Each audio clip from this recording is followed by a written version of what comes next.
आज का मेरा टॉपिक है ट्रांसफार्मर। ट्रांसफार्मर एक्चुअल में क्या होता है और कैसे वर्क करता है, उसका मेन पार्ट क्या है और मेन पार्ट का नाम क्या है, नाम का साथ साथ मैं डिटेल्स में बताऊंगा।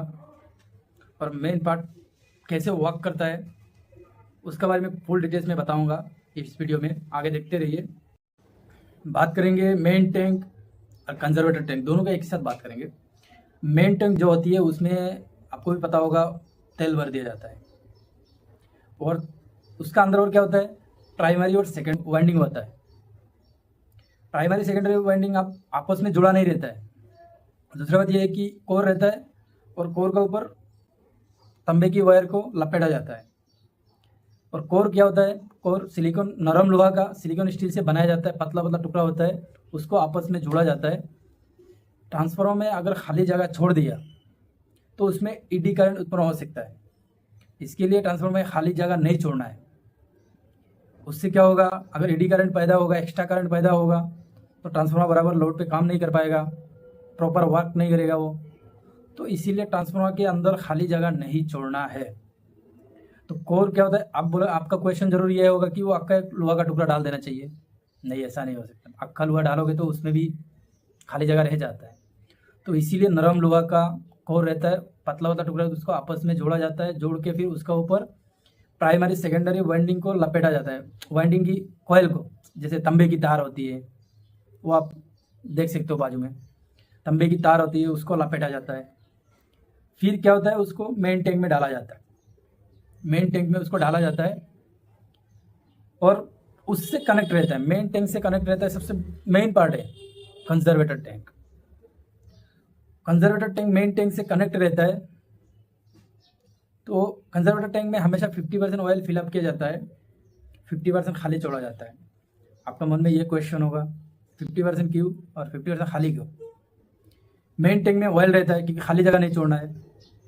मेन टैंक में ऑयल रहता है, फिर ट्रांसफार्मर जो लोड पे चलने लगती है, ज़्यादा टाइम चलने के कारण ऑयल जरूर गर्म होता है। उसमें गर्म होने के बाद फिर उसको क्या होता है, खोलता है ऑयल। आप जैसे एग्जांपल दे रहा हूँ, दूध गर्म करते हो, अगर उसको ढक दिया क्या होगा, चारों तरफ गिरने लगता है। क्योंकि उसको ढक्कन क्या होता है, थोड़ा सा उड़ जाता है, साइड में से निकल जाता है, पूरा फैल जाता है। तो ट्रांसफार्मर की ऑयल जो खोलता है तो उसके लिए जगह चाहिए। तो जो कंजर्वेटर टैंक की 50% फिलअप किया है और 50% खाली छोड़ा है, उसको वह स्पेस मिल जाता है। और पूरा खाली क्यों नहीं छोड़ा जाता है, पूरा खाली इसके लिए नहीं छोड़ा जाता है क्योंकि आप गाँव में भी देख सकते हो, बहुत सारी जगह पे बहुत लंबे टाइम तक मेंटेनेंस नहीं हुआ या तो कुछ ऑयल उड़ गया तो वो कवर कर लेता है। और दूसरा बात यह है कि मेन टैंक का थ्रू डायरेक्ट ऑयल फिलअप नहीं किया जाता है। कंजर्वेटर टैंक का थ्रू ट्रांसफार्मर में ऑयल फिलअप किया जाता है। आपको बताया था मैं, तेल जब गर्म होता है मेन टैंक का तो कंजर्वेटर टैंक में जाता है। कंजर्वेटर टैंक में 50% ऑयल रहता है तो 50% खाली रहता है, उसको जगह मिल जाता है। तो मेन टैंक में जो ऑयल खुलता है तो कंजर्वेटर टैंक में जाता है। कंजर्वेटर टैंक में जाने के बाद फिर उसका हवा बाहर निकल जाता है। जब नॉर्मलाइज हो जाता है ट्रांसफार्मर, लोड कम हो जाता है, तब हवा भरने लगता है, तब प्रॉब्लम आता है। इस प्रॉब्लम का सॉल्यूशन होता है ब्रीदर लगाया जाता है। कंजर्वेटर टैंक से कनेक्ट रहता है, वो कंजर्वेटर टैंक की टॉप में लगाया जाता है। और ब्रीदर का अंदर ब्लू कलर का सिलिका जेल होता है। सिलिका जेल लगाने का मतलब जब हवा अंदर आता है, हवा में कुछ नमी मॉइस्चर होता है और धूल मिट्टी भी होता है। तो उसके लिए क्या है, तो पहले एक छोटा सा ब्रीदर का नीचे एक छोटा सा कटोरी टाइप का आप देखोगे कहीं, अगर ट्रांसफार्मर ज़्यादातर रोड का साइड में लगाया जाता है।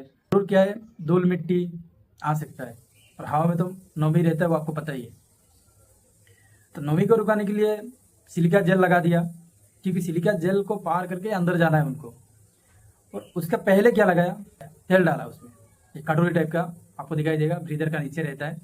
और तेल क्या करता है, मिट्टी को रुका देता है। और सिलिका जेल क्या करता है, हवा में जो नमी रहता है उसको रुका के एकदम फ्रेश हवा अंदर भेजता है और उसके लिए प्रॉब्लम नहीं आएगा, प्रॉपरली वर्क करेगा ट्रांसफार्मर, उसमें कोई दिक्कत नहीं आएगा। तो क्योंकि उसको धूल मिट्टी यहाँ पे रुका दिया, हवा में कुछ नमी नहीं बचा, फ्रेश हवा अंदर गया। आपको पता होगा, आप जब लैपटॉप लेते हो या तो मोबाइल वगैरह कुछ भी लेते हो तो उसमें एक पैकेट, छोटा सा एक पैकेट रहता है, उसका अंदर भी वो सिलिका जेल रहता है। बहुत सारे लोग इसको क्या बोलते हैं, इसको भी एक पार्ट समझ के अपने पास रख देते हैं। जब ट्रांसफार्मर ज़्यादा गर्म हो जाता है, ओवर हीट हो जाता है, उसके लिए क्या सेफ्टी है? उसके लिए कुछ तो अलार्म बजाना चाहिए, किसी को तो मालूम होना चाहिए कि ट्रांसफार्मर ज़्यादा गर्म हो गया। तो उसके लिए लगाया गया बॉकुज रिले।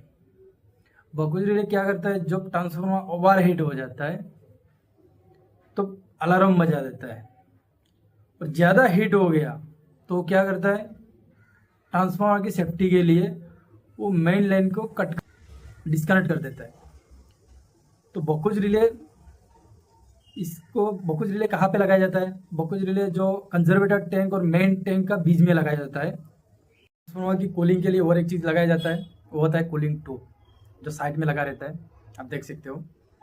कूलिंग ट्यूब लगाया जाता है, वो बाहर ही रहता है, और उसका अंदर छोटा छोटा ट्यूब रहता है। उसका थ्रू क्या होता है, जब तेल गर्म होता है ऊपर से ही आता है, इनलेट उसका ऊपर रहता है, आउटलेट उसका सारे जैसा साइकिल पूरा होता है, नीचे से अंदर जाता है, फिर ऊपर से आता है, फिर नीचे से अंदर जाता है। और छोटा छोटा जितना भी ट्यूब है ना, उसका बूंद बूंद होकर तेल गिरते रहते हैं, और बाहर का हवा लगता है ना तो ठंडा होता है, फिर अंदर जाता है। ऐसा साइकिल दोनों तरफ चलते रहता है, दोनों तरफ लगा रहता है। तो ऑयल रेडिएटर भी बोलते हैं, ये भी ट्रांसफार्मर की कूलिंग का ही काम करता है। आप ट्रांसफार्मर के ऊपर देखो, बुशिंग टर्मिनल, जिसको हम लोग बोलते हैं प्राइमरी और सेकेंडरी का टर्मिनल है, उसको बुशिंग टर्मिनल बोला जाता है। जिसमें जो हाई वोल्टेज वाला लाइन आते हैं, जैसे 11 kVA, इसके बारे में भी बाद में बात करेंगे kVA क्या होता है। वो प्राइमरी जो बुशिंग टर्मिनल उसमें कनेक्ट होता है, और जो हम लोगों को सप्लाई मिलता है लो वोल्टेज, जिसको LV, HP हाई वोल्टेज को HP बोला जाता है, LV लो वोल्टेज को बोला जाता है। लो वोल्टेज जो अपना घर पे आता है वो LV टर्मिनल रहता है, बुशिंग टर्मिनल, जिसका सेकेंडरी में वो टर्मिनल अटैच रहता है, और उसका थ्रू लो वोल्टेज हम लोग को मिलते हैं। तो उसको बोलते हैं primary, secondary, high voltage terminal, low voltage terminal. तो HT LT, हाई टेंशन लो टेंशन। 100% कोई भी चीज़ नहीं होता है, उसका भी कुछ लॉसेस होते हैं। तो मैं ट्रांसफार्मर के लॉसेस इसका बारे में मैं डिटेल्स में वीडियो बनाऊंगा। नेक्स्ट वीडियो मेरा इसका ऊपर ही आएगा। जब ऑयल ज़्यादा गर्म हो जाता है, कंजर्वेटर टैंक भी भर गया, वो भी फाटने वाला है, फिर उसके लिए क्या सेफ्टी है? उसके लिए एक्सप्लोजन बैंड या तो एक्सप्लोजन वाल लगाया गया। उसका थ्रू उसका आगे एक पाइप की तरह आप देख सकते हो, साइड में लगा हुआ है, वो उसका आगे एक नरम धातु लगा रहता है, वो फट जाता है और बाहर निकल जाता है। तो ट्रांसफार्मर की सेफ्टी हो गया। अभी क्या है, इतना लंबा चौड़ा नहीं रहता है, छोटा सा रहता है, और छोटा सा क्या होता है, वो जब ज़्यादा हीट हो जाता है तो बाहर छोड़ता है, फिर बंद हो जाता है। एक्सप्लोजर बेंट छोटा सा लगाया जाता है, इतना बड़ा नहीं लगाया जाता है। अभी 100% कोई भी चीज़ नहीं होता है, उसका भी कुछ लॉसेस होते हैं। तो मैं ट्रांसफार्मर के लॉसेस इसका बारे में मैं डिटेल्स में वीडियो बनाऊंगा। नेक्स्ट वीडियो मेरा इसका ऊपर ही आएगा। बेसिक जानकारी आप लोगों को देते रहूँगा, और आप लोगों से ये विनती है, सेफ्टी बहुत इम्पोर्टेंट है। अगर आपको किसी चीज़ के बारे में नॉलेज है तो ज़रूर आपको सेफ्टी का भी नॉलेज होगा। अगर नॉलेज नहीं है तो सेफ्टी का नॉलेज नहीं होगा। तो प्लीज़ जिस चीज़ के बारे में आपको नॉलेज है वही काम करने की कोशिश कीजिए। जिसका नॉलेज नहीं है उस चीज़ को हाथ मत लगाइए, नहीं तो आपके लिए डेंजरस हो सकता है। तो यही मेरा रिक्वेस्ट है।